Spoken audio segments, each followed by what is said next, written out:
તારી ભક્તિનો રંગ લાગ્યો રે માં,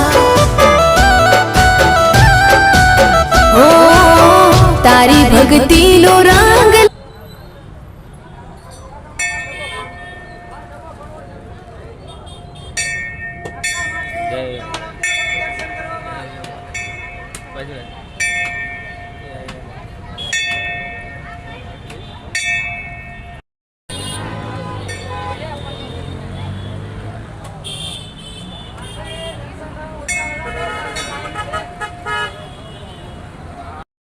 દર્શન થઈ ગયા હોય તો કોમેન્ટમાં જય મેલડીમાં લખજો, ફોલો કરજો, લાઈક કરજો, શેર કરજો. જય માતાજી, જય મેલડીમાં.